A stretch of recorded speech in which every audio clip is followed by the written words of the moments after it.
souvent la question à savoir quelle est la signification réelle de l'esprit féminin. Qui suis-je exactement? Dans beaucoup de sociétés, ma qualité de femme est un poids assez souvent, c'est un boulet qui m'empêche de m'exprimer dans ma plénitude. Et à partir du moment où je franchis la porte de ce monde, dans un corps féminin, les roues de la société se mettent à tourner et commencent à m'écraser. Et dans certains pays même, je peux être kidnappée sans que mes ravisseurs ne soient punis par la loi. Je peux être tuée simplement parce que je suis femme. Ben, simplement, des fois parce que je suis accusée d'adultère. Et je subis donc de nombreux cas de violence conjugale sans la protection de la loi.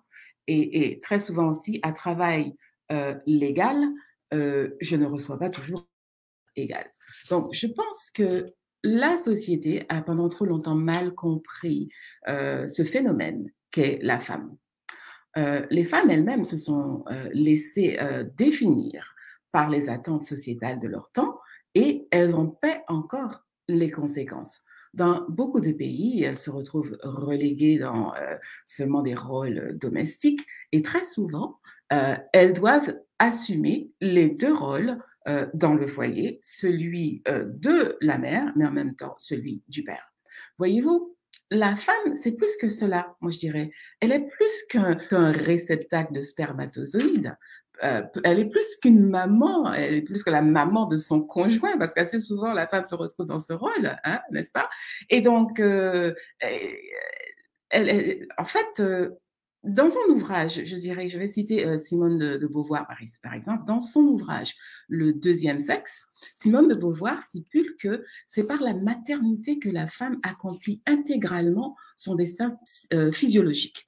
C'est là sa vocation naturelle, puisque son organisme est orienté vers la perpétuation de l'espèce. Moi, je crois que c'est une erreur de définir la femme de cette façon, parce qu'en fait, les deux sexes ont ce rôle de perpétrer la race et de l'humanité.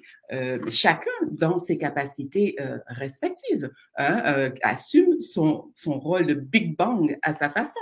L'homme par son éjaculation et la femme par l'expulsion du fœtus. Et c'est ainsi que va le monde. C'est ainsi que continue la poussée du monde, sans cesse en mode explosion ou en mode Big Bang. Donc, je disais qu'être femme, c'est plus qu'un exercice physique. Une femme, c'est un égrégore spirituel, je dirais. Et cette définition, elle est valable que la femme soit capable d'enfanter ou non. Toute femme, pardon, est dotée de la matrice créatrice, qu'elle choisisse de l'utiliser ou pas, que cette matrice soit fonctionnelle ou pas. La femme est un calice et pour y boire, il faut d'abord lui faire révérence et se prosterner avec respect et adoration. Hein. La femme est donc un temple, c'est un sacerdoce. En sa qualité de femme, elle devient le trait d'union entre l'irréel et le réel. La femme, c'est la porte d'entrée entre le monde spirituel et le monde matériel. Nul ne vient dans cette dimension sans passer par la femme. La femme et la terre-mère, par exemple, elles ont le même rôle. Elles gémissent, elles craquent, elles souffrent et donnent naissance aux plus beaux fruits. Hein? Par exemple, la terre qui donne naissance aux plus belles mangues, aux plus beaux fruits à pain, aux plus beaux avocats. Pour moi, rien que ces trois fruits-là devraient donner à la terre le titre honorable de la grande dame, la grande mère, n'est-ce pas? Donc, de la même terre sortent toutes sortes de fruits et légumes pour la prospérité de l'humanité. Et tout comme il n'y a qu'une seule terre qui nourrit l'humanité entière, il n'y a qu'un seul être par lequel l'humanité entière se manifeste dans le physique, et c'est la femme. Tout comme la terre, elle devrait être honorée, respectée, voire même adulée, moi je dirais, car dans ces deux matrices créatrices, sans elle, nous n'existons pas. Femmes, nous devons nous aimer nous-mêmes. Tous les endroits sur lesquels nous posons la plante de nos pieds devraient être recouverts, à mon avis, d'or et d'argent, parce que nous sommes en fait des divinités. Et on montrait plus de gratitude pour ce que nous a fait l'univers en nous dotant de ce joyau sacré. C'est un privilège. Beaucoup de religions nous ont fait croire que notre sexualité était un objet de honte, un lieu qui devrait rester dans l'obscurité. Moi, je dis non. Je dis célébrons notre cocotte. Soyons-en fiers. Enseignons à nos enfants que c'est un lieu sacré sans lequel le monde n'existerait pas. Que celui qui entre dans ce lieu sacré devrait se purifier, faire ses ablutions et mesurer le privilège qui lui est accordé d'entrer dans ce lieu très saint.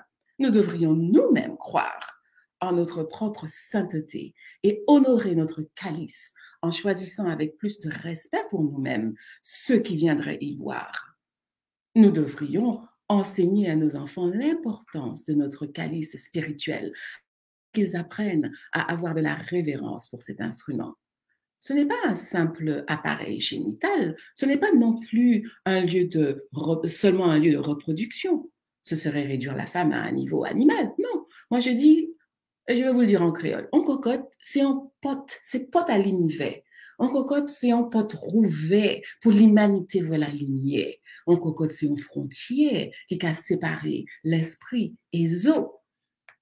C'est pour ces raisons que sur ce chemin de guérison, nous les femmes, nous devrions nous rendre compte que nous devrions avoir plus de gratitude pour ce don, pour ce joyau qui nous a été donné. Nous sommes le calice dans lequel seuls les initiés mérités devraient boire le vin de la vie, n'est-ce pas? Donc, commençons par avoir de la gratitude et du respect pour, pour ce bel exemple, pour cette belle fontaine de vie, de jouvence qui nous a été donnée, notre calice.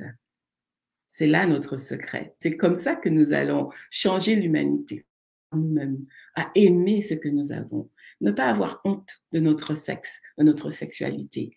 Hein? Et il existe beaucoup de petits rituels que les femmes, je vous recommande à faire pour honorer cette partie de vous-même qui vous a été donnée, parce que c'est vraiment une grande responsabilité et c'est aussi c'est de la beauté, c'est de la créativité, c'est sublime.